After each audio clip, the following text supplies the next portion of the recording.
जय हिंद दोस्तों, स्वागत है आपका आपके अपने परिवार में। तो मेरे प्यारे भाई देखिए, जैसा कि मैंने आप सभी से कहा था कि एक क्लास हम लोग थ्योरी का लाएँगे और एक क्लास मॉक टेस्ट या प्रैक्टिस सेट के रूप में लाएँगे सीटेट के लिए। जैसा कि आप सभी जानते हैं कि आपके सीटेट का नोटिफ़िकेशन आ चुका है, शॉर्ट नोटिस आया है, डिटेल नोटिस आना बाकी है। लेकिन जिसमें चेंजिंग की संभावनाएँ बहुत कम है, ना के बराबर है। इसलिए पुराने ही पैटर्न के हिसाब से जो मेन चीज़ें हैं जैसे थॉर्नडाइक, पियाजे, कोलबर्ग, इन सबको इग्नोर नहीं कर सकता, चाहे कितना भी सिलेबस चेंज हो जाए। इसलिए कॉन्सेप्ट और साथ में प्रैक्टिस दोनों हम लोग कॉम्बिनेशन बना के करते रहेंगे। तो आइए, मैं हूँ आपका दोस्त, आपका भाई विवेक पांडे, और आप देख रहे हैं टुडे एग्जाम स्टडी का यूट्यूब प्लेटफॉर्म। देखिए, सीटेट का एक पहला क्लास है। कॉन्सेप्ट के आधार पे आप बताइएगा, अपना फीडबैक हमें ज़रूर दीजिएगा कि आपको एक क्लास कैसा लगा। क्या इससे बेहतर कुछ करके हम लाएँ आपके लिए? क्योंकि जो मेरा अनुभव है, जिस अदार से मैंने क्वालिफ़ाई करके जॉब पाया है, उसी तरह से मुझे लगता है कि आपको भी मुझे बताना चाहिए। आइए, सबसे पहले सीटेट पेडागोजी नोट्स है, ये किसके लिए? किसका है? जीन पियाजे से रिलेटेड आज का ये हम लोग का क्लास होने वाला है। जीन पियाजे, संज्ञानात्मक विकास का सिद्धांत। जीन पियाजे, आप सभी परिचित हैं इनसे। जीन पियाजे जिन्होंने, जो कहाँ के मनोवैज्ञानिक थे? स्विट्जरलैंड के एक मनोवैज्ञानिक हैं। 1896 में इनका जन्म होता है और इन्होंने संज्ञानात्मक विकास का सिद्धांत दिया। किसका सिद्धांत दिया जी? संज्ञानात्मक विकास का सिद्धांत। देखिए मेरे भाई, आप लोग ध्यान से अगर इस चीज़ को नहीं देखेंगे, नहीं पढ़ेंगे, जितने लोग हमसे जुड़े हुए हैं, उन उन सभी से एक रिक्वेस्ट है कि आप इसको अधिक से अधिक लोगों तक पहुंचाइए ताकि उनको भी फायदा हो। देखिए, संज्ञानात्मक विकास का प्रतिपादन जीन पियाजे ने ही किया था। ये ये तो एक बहुत सिंपल बात हो गई। अगर आप अभी तक नहीं जानते हैं तो ये जान लीजिए कि जीन पियाजे, जो एक स्विट्जरलैंड के मनोवैज्ञानिक हैं, उनका जन्म होता है 1896 में और उन्होंने संज्ञानात्मक विकास का सिद्धांत दिया है। ठीक है। जीन पियाजे ने क्या किया दोस्तों, कि उन्होंने अपने आस पड़ोस के ही बच्चों को पकड़ा। आस पड़ोस में आपके भी गली मोहल्ले में आस पड़ोस में बच्चे होंगे। वैसे ही जीन पियाजे ने क्या किया कि अपने आस पड़ोस के बच्चों को ही पकड़ा और उन बच्चों को पकड़ा, मीन्स उन बच्चों पे स्टडी किया, कैद नहीं किया। और उन्हीं बच्चों पर ज्ञानात्मक या फिर आप उसे कह सकते हैं संज्ञानात्मक मानसिक विकास का अध्ययन किया। ज्ञानात्मक मानसिक विकास कहिए, संज्ञानात्मक मानसिक विकास कहिए, या संज्ञानात्मक विकास का सिद्धांत कहिए, कुल मिला के एक ही बात है। ठीक है ना? तो अपने ही आस पड़ोस के बच्चों पर इसका स्टडी किया, अध्ययन किया। उन्होंने जीन पियाजे के सिद्धांत को एक और भी नाम से हम जानते हैं, उसे है कहते हैं हम अवस्था का सिद्धांत। जीन पियाजे के सिद्धांत को हम अवस्था का सिद्धांत भी कहते हैं और विकासात्मक सिद्धांत के नाम से ही भी जानते हैं। तो चाहे आप अवस्था का सिद्धांत कहिए या फिर आप विकासात्मक सिद्धांत कहिए, बात एक ही है। पूछेगा किसका सिद्धांत है? तो जीन पियाजे का। तो खैर, ये पूछने वाली बात तो थोड़ा अब चलन में कम रहा, क्योंकि क्वेश्चन का स्टैंडर्ड लेवल थोड़ा हाई होते जा रहा है। तो हम उस लेवल से, जीरो से स्टार्ट करके हाई लेवल तक चलेंगे। ठीक है ना? इससे रिलेटेड ये जो आज हम लोग पढ़ ले रहे हैं, शाम तक इससे रिलेटेड जीन पियाजे का जो हम लोग अभी पढ़ेंगे, उससे मॉक टेस्ट प्रैक्टिस सेट भी हम आपको करवाएंगे शाम को। ठीक है ना? देखिए, जीन पियाजे ने परिभाषा दिया क्या, कि बच्चे नन्हे वैज्ञानिक तथा सक्रिय ज्ञान निर्माता हैं, जो कि संसार के बारे में अपने सिद्धांतों का रचना करते हैं। ये परिभाषा दिया जीन पियाजे ने। बच्चे सिर्फ जानकारी याद नहीं करते, बल्कि वे अपने अनुभवों से ज्ञान का निर्माण भी करते हैं। ठीक है ना? इसी विचार को क्या कहा गया है? संज्ञानात्मक विकास का सिद्धांत कहा गया है। इसी विकास को थ्योरी ऑफ कॉग्निटिव डेवलपमेंट कहा जाता है। ठीक है ना? संज्ञानात्मक विकास की अवधारणा, अब इसको हम समझेंगे। संज्ञानात्मक विकास की अवधारणा क्या है? Concept of cognitive development. इसको एक एक करके समझने का प्रयास करते हैं। सबसे पहले तो हम समझेंगे संज्ञानात्मक है क्या। कई बार एग्जाम में संज्ञानात्मक शब्द को ही देख के हम डर जाते हैं कि बहुत भारी भरकम शब्द है। तो इसका मतलब क्या है? संज्ञानात्मक विकास का अर्थ क्या है? देखिए, संज्ञानात्मक विकास का अर्थ क्या है? व्यक्ति को सोचने, समझने, जानने और तर्क करने समस्या हल करने और निर्णय लेने की जो क्षमता है, वही क्षमता क्रमिक विकास कहलाता है। ठीक है ना? वही क्षमता क्या कहलाता है? विकास कहलाता है। अर्थात यहाँ यह बताता है कि बच्चों की सोच जो थिंकिंग है और जो बुद्धि यानी इंटेलिजेंस है, ठीक है ना, उम्र के साथ कैसे विकसित होती है, यही है संज्ञानात्मक। यही क्या है? यही है संज्ञानात्मक।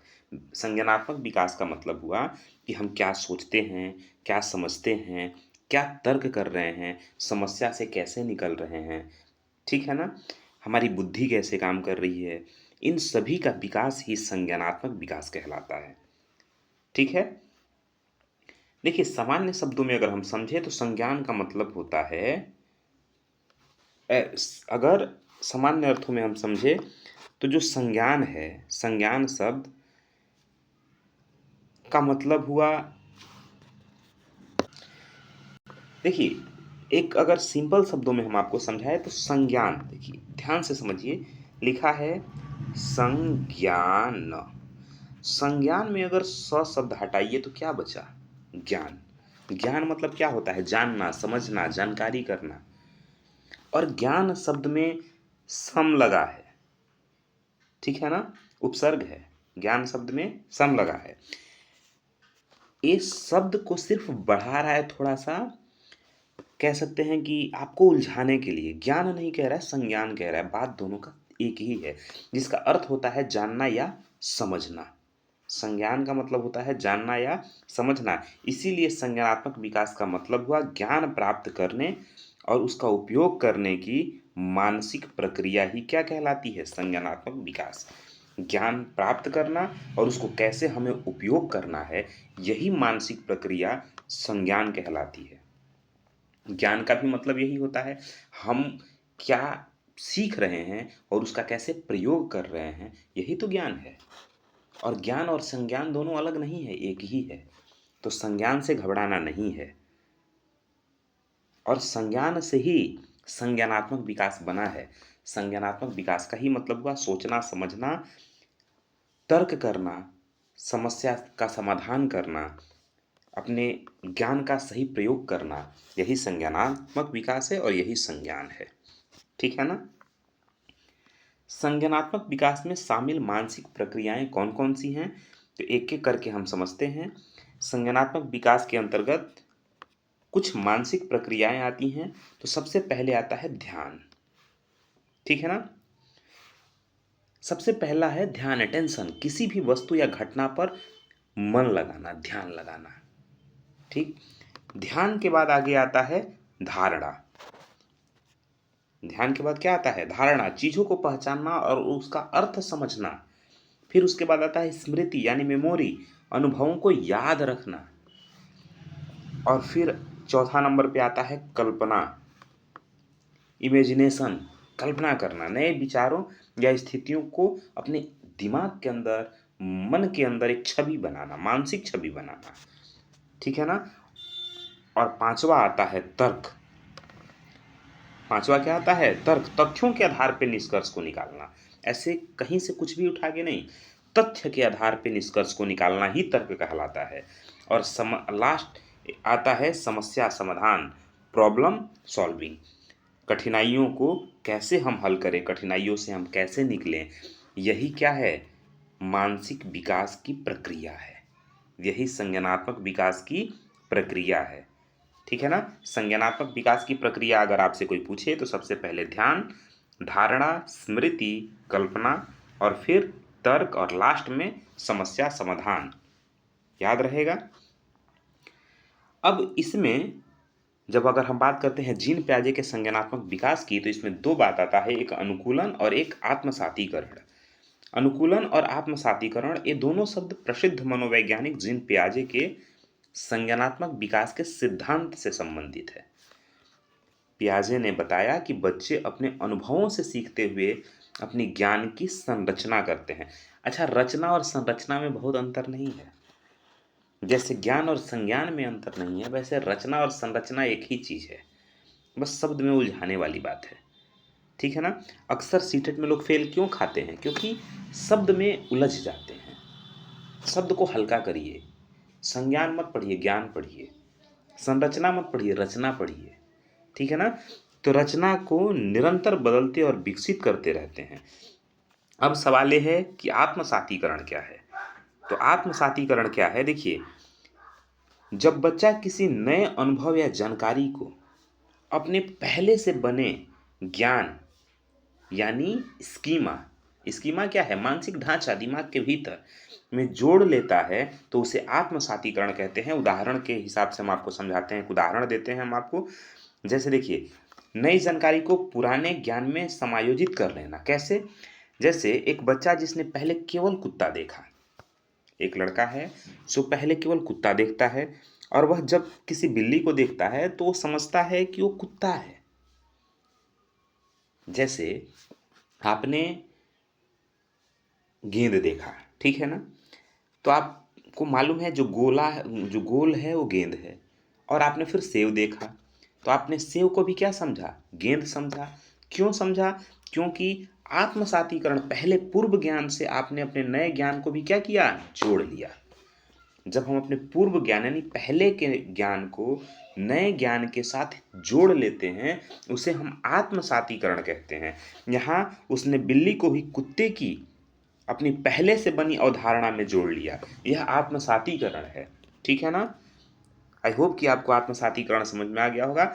जब हम जैसे अ, आप इसको समझिए, जैसे मान लीजिए कि हमने गाय देखा और हमने भैंस देखा। तो गाय हमने देखा जिसके 4 पैर हैं, फिर हमने भैंस देखा, तो मुझे पूर्व ज्ञान से अपने हमने सोचा, जोड़ा कि हम इस 4 पैर वाले को हम गाय कहते हैं, और जो सामने 4 पैर वाला है ये भी गाय ही है, लेकिन वो है भैंस। लेकिन हमने गाय उसको जाना क्यों? क्योंकि हमने अपने पूर्व ज्ञान से उसको जोड़ लिया। ये है आत्मसातीकरण। फिर अनुकूलन क्या है? जब बच्चा यह महसूस करता है कि नई जानकारी उसके पुराने ज्ञान से मेल नहीं खा रही, तो वह अपने पुराने ज्ञान यानी स्कीमा में बदलाव करता है, ये और नया स्कीमा बनाता है। उसे ही अनुकूलन कहते हैं। कैसे? जैसे मान लीजिए बच्चे को मालूम था कि भाई जो गोल है वो गेंद है। फिर बच्चे ने सेव देखा तो बोला कि अरे मुझे तो 2 बॉल मिल गया। फिर मम्मी ने समझाया कि बेटा ये बॉल है और ये सेव है, एप्पल है, दोनों अलग अलग है। तो बच्चे को लगा अरे मैं तो समझता था कि ये बॉल है, जो गोल होगा वो सब कुछ बॉल होगा। लेकिन नहीं, जो गोल है ये गेंद है, इसको तो सेव कहेंगे। ये गोला है तो क्या हुआ, लेकिन सेव है। तो फिर बच्चे ने अपने पुराने ज्ञान में नए ज्ञान को, अपने स्कीमा में नया ज्ञान भरा। ये है अनुकूलन। ठीक है ना? देखिए, जैसे उदाहरण से आप समझिए, उसी बच्चे को जब दोबारा से उसी बच्चे को जब बताया जाता है कि यह कुत्ता नहीं, 4 पैर है लेकिन ये कुत्ता नहीं है, ये बिल्ली है, तो वह अपने मन में एक नया स्कीमा बनाता है। क्या बनाता है? कि 4 पैर वाले सिर्फ कुत्ते नहीं होते हैं, बिल्ली भी होती है। ठीक है ना? और कुत्ता और बिल्ली दोनों अलग हैं। यह अनुकूलन है। यह क्या है? अनुकूलन है। देखिए मेरे भाई, आप वीडियो में लास्ट तक बने रहिएगा, तभी आपको समझ में आने वाला है। ऐसे आपको तो बिल्कुल नहीं समझ आएगा कुछ। देखिए, कोशिश करिए, एक बार वीडियो देखिए, दोबारा से देखिए, फिर नहीं समझ में आया हमें कमेंट ज़रूर करिए, हम आपको और आसान तरीके से समझाने का प्रयास करेंगे। ठीक है ना? अब आत्मसातीकरण और अनुकूलन दोनों के बीच में जो बनता है उसे कहते हैं संतुलन। ठीक है ना?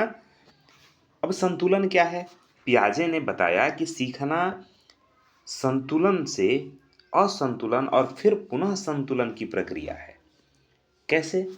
देखिए, जब बच्चा अपने वर्तमान ज्ञान से दुनिया को समझ पा रहा होता है, उदाहरण, बच्चा जानता है कि कुत्ते 4 पैर वाले जानवर होते हैं। ठीक है ना? ये संतुलन है। ध्यान से समझिए। देखिए, जैसे आपने देखा, आत्मसातीकरण क्या है? पूर्व ज्ञान से नए ज्ञान को जोड़ लिया, वो आत्मसातीकरण है। लेकिन पूर्व ज्ञान में नया ज्ञान ऐड कर लिया, ये अनुकूलन है। और दोनों के बीच संतुलन बना ले, ये संतुलन की प्रणाली है। संतुलन कैसे बनता है? तो सबसे पहले संतुलन होता है जब बच्चा अपने वर्तमान ज्ञान से दुनिया को समझ पा रहा होता है। बच्चा जानता है कि कुत्ते 4 पैर वाले जानवर होते हैं, ये संतुलन है। और असंतुलन क्या है? जब बच्चा कुछ ऐसा देखता है जो उसके ज्ञान से मेल ही नहीं खाता। उसने अभी तक जाना कि जो जिसके 4 पैर हैं वो कुत्ता होता है, लेकिन 4 पैर वाला तो उसने बिल्ली भी देख लिया। अब उसको भ्रम हो गया कि 4 पैर कुत्ते का है कि 4 पैर बिल्ली का है। हमसे तो सबने बताया कि जिसका 4 पैर होगा वो कुत्ता होगा, और अब कह रहे हैं सब कि ये 4 पैर वाली बिल्ली है, कुत्ता नहीं है। ठीक है ना? तो ये क्या हुआ? असंतुलन हो गया। अब उसके ज्ञान में, उसके स्कीमा में असंतुलन पैदा हो गया। बच्चे के स्कीमा में क्या हुआ? असंतुलन पैदा हो गया। संतुलन नहीं है, अब असंतुलन पैदा हो गया। और फिर जाके पुनः संतुलन पैदा होता है कब? जब बच्चा अपने पुराने ज्ञान में बदलाव करता है कि अब वह कुत्ता और बिल्ली में अंतर समझ सकता है कि 4 पैर सिर्फ कुत्ते के नहीं होते, बिल्ली की भी होती है। ये अलग है, ये कुत्ता है, ये बिल्ली है, दोनों प्रजाति अलग है।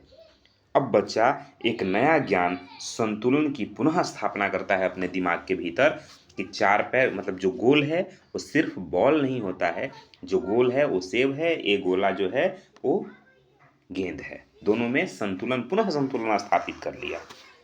क्लियर हो पा रहा है? अब इसको एक बार समरी फॉर्मेट में देखते हैं कि आत्मसातीकरण क्या है, अनुकूलन क्या है और संतुलन क्या है। देखिए, नई जानकारी को पुराने स्कीमा में जोड़ना आत्मसातीकरण है। नई जानकारी हुई और उसको पुराने जानकारी से जोड़ लिए, ये आत्मसातीकरण है। पुराने स्कीमा में जब हम बदलाव करके नई जानकारी के अनुसार ढालते हैं, उसे अनुकूलन कहते हैं। और दोनों के बीच सामंजस्य स्थापित करना, जिससे नई समझ विकसित हो, उसे हम संतुलन कहते हैं। ठीक है ना? चलिए आगे बढ़ते हैं। जीन पियाजे ने संज्ञानात्मक विकास की 4 अवस्थाएं बताई हैं। ये 4 अवस्थाएं कौन कौन सी है? जीन पियाजे ने देखिए संज्ञानात्मक विकास की 4 अवस्थाएं बताई हैं। वो कौन कौन सी है, क्रम से आप देखेंगे। पहला है संवेदी गामक अवस्था, जो जन्म से लेकर के 2 वर्ष तक की अवस्था है। ठीक ना? दूसरा है पूर्व संक्रियात्मक अवस्था, जो 2 वर्ष से लेके 7 वर्ष तक की अवस्था है। और तीसरा है मूर्त संक्रियात्मक अवस्था, जो 9 वर्ष से लेके 12 वर्ष तक की अवस्था है। और अंतिम और चौथा अमूर्त या औपचारिक संक्रियात्मक अवस्था, जो 12 वर्ष से लेके 15 वर्ष तक की अवस्था है। अब एक एक करके इसको समझने का प्रयास करते हैं कि क्या है। देखिए, संवेदी गामक अवस्था, जो जन्म से 2 वर्ष तक की अवस्था है। इस अवस्था में बच्चा अपने ज्ञानेंद्रियों के माध्यम से सीखता है। ज्ञानेंद्रियां आप जानते हैं कि किसको कहते हैं? ठीक है ना? आँख, मुंह, नाक, कान, त्वचा, इन सब से बच्चा जब सीखे तो ये कौन सा अवस्था होता है? यह होता है संवेदी गामक अवस्था, या संवेदी प्रेरक अवस्था, या संवेदी या पेशीय गामक अवस्था, आप कुछ भी कह सकते हैं। और इसी अवस्था में बच्चों के अंदर वस्तु अस्थायित्व का गुण आ जाता है। किसका गुण आ जाता है? वस्तु अस्थायित्व का। आइए मुख्य विशेषताएं इसकी क्या क्या हैं विस्तार से समझ लेते हैं, फिर आगे हम आपसे बात करेंगे।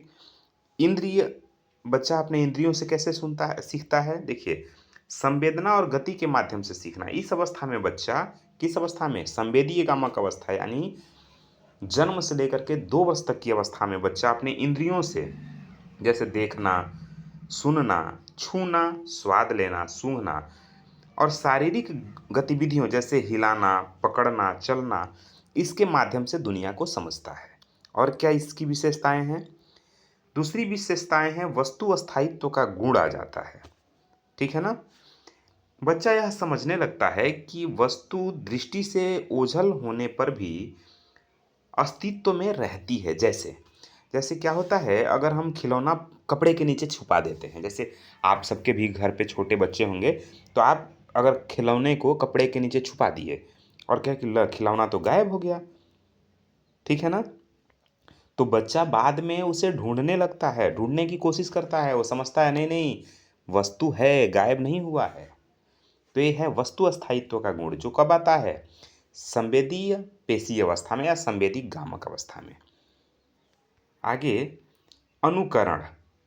बच्चा बड़ों, जो बड़े हैं घर में, बड़े लोगों को देख करके, उनके क्रियाओं, उनके काम को देख करके नकल करना शुरू करता है।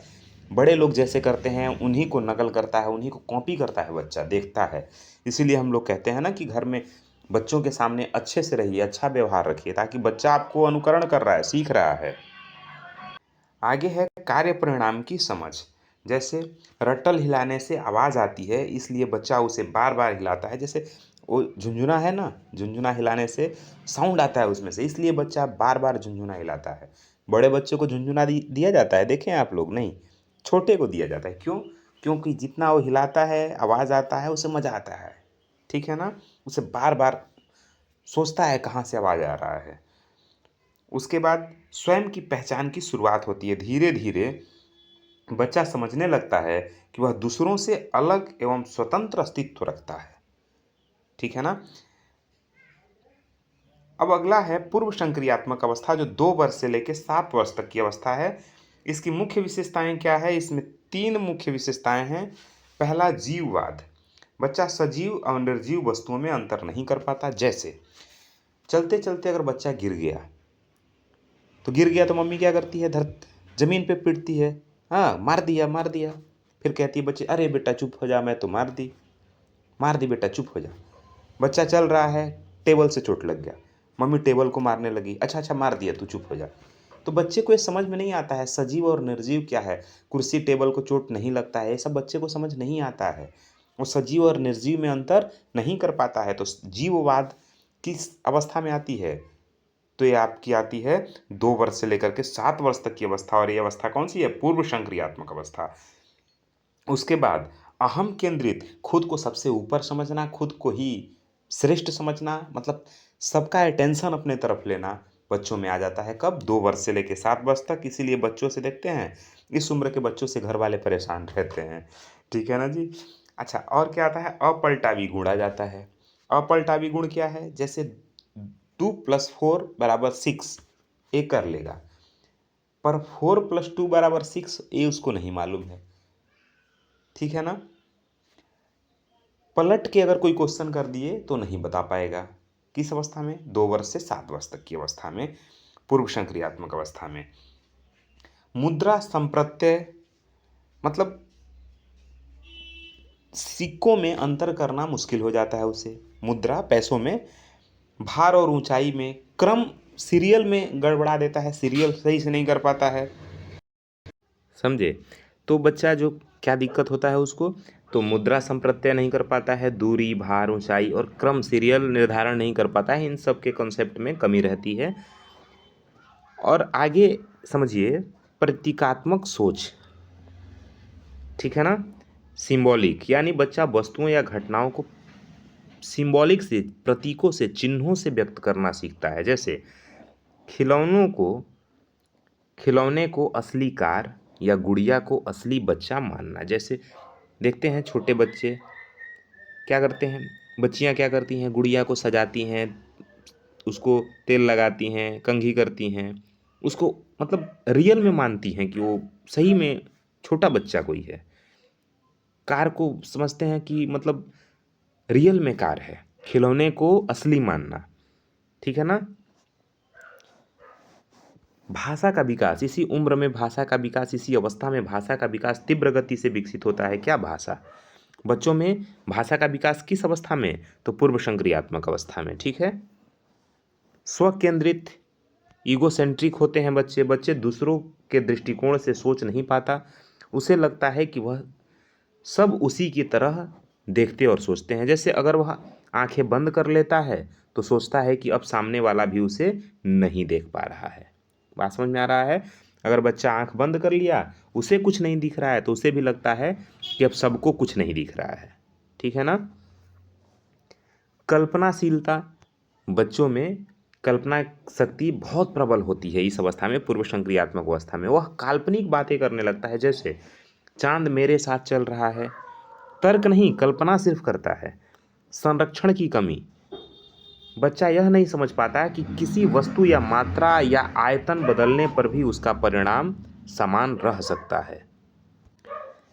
कैसे? जैसे देखिए, 2 गिलास है और दोनों गिलास में अगर आप दूध रख दे रहे हैं, एक गिलास मोटा है मतलब चौड़ा है, एक गिलास पतला है पर लंबा है, तो बच्चा जो है उसमें अंतर नहीं कर पाता है कि मोटे गिलास में दूध ज़्यादा है कि पतले गिलास में। उसको लगता है कि जो बड़ा है उसमें दूध ज़्यादा है, ये छोटे वाले में तो दूध कम है। बात समझ में आ रहा है? पानी को चौड़े गिलास से पतले गिलास में डालने पर सोचता है कि पानी ज़्यादा या कम हो गया है। ठीक है ना? वस्तुओं की एक विशेषता पर ध्यान। बच्चा किसी वस्तु की केवल एक विशेषता पर ध्यान देता है, बाकी को नज़रअंदाज करता है। ठीक है ना? और बच्चों में हमेशा जादुई सोच रहती है, कब? पूर्व संक्रियात्मक अवस्था में। बच्चा निर्जीव वस्तुओं को भी जीवित मानता है, जैसे गेंद रो रही है, सूरज मुझसे नाराज हो गया इसलिए आज निकला नहीं। ठीक है ना? ये सब बच्चे सोचते हैं पूर्व संक्रियात्मक अवस्था में। मूर्त संक्रियात्मक अवस्था जो 9 वर्ष से 12 वर्ष तक, कहीं कहीं 11 वर्ष भी लिखा है, तो आप ध्यान दीजिएगा, कहीं 11 9 से 11 है। मुख्य विशेषता क्या है? ठोस वस्तुओं पर तर्क करने की क्षमता। बच्चा अब ठोस मतलब यथार्थ जो वस्तुएं हैं जो दिख रही हैं, उन वस्तुओं पर तार्किक सोच कर सकता है, परंतु ध्यान रखिएगा, तार्किक सोच करेगा किस पे? जो दिख रहा है उस पे। जो दिख नहीं रहा है, जो अमूर्त है, उस विचारों पर कभी भी वह सोच नहीं पाता है। कब? मूर्त संक्रियात्मक अवस्था में। संरक्षण का विकास। बच्चा यह समझने लगता है कि किसी वस्तु का आकार या रूप बदलने पर भी उसकी मात्रा समान रहती है, घटता बढ़ता नहीं है। जैसे कि इससे पहले बच्चे ने क्या सोचा? 2 वर्ष से 7 वर्ष तक बच्चे को ये लगा कि पतला गिलास में दूध ज़्यादा है और चौड़े गिलास में दूध कम है। ठीक है ना? वर्गीकरण, क्लासिफिकेशन, जो बच्चा वस्तुओं को साझा गुणों के आधार पर वर्गों में बांटने की क्षमता विकसित कर लेता है, जैसे जानवरों को पक्षी, स्तनधारी आदि में बांटना शुरू कर देता है। पक्षी कौन है, जानवर कौन है, स्तनधारी कौन है, इसमें वर्गीकरण कर लेता है। श्रृंखलाबद्ध सीरियल से किसी भी चीज़ों को रख देता है, जैसे छोटे से बड़े के क्रम में, या बड़े से छोटे के क्रम में, या हल्के से भारी के क्रम में, या भारी से हल्के के क्रम में। उल्टनीय गुण उसमें आ जाता है, मतलब जो पलटने वाला गुण है वो आ जाता है उसमें। अब 5 + 2 = 7 भी कर लेता है, और 7 - 2 = 5 भी कर लेता है। ठीक है ना? अहम भाव में कमी आ जाती है। अब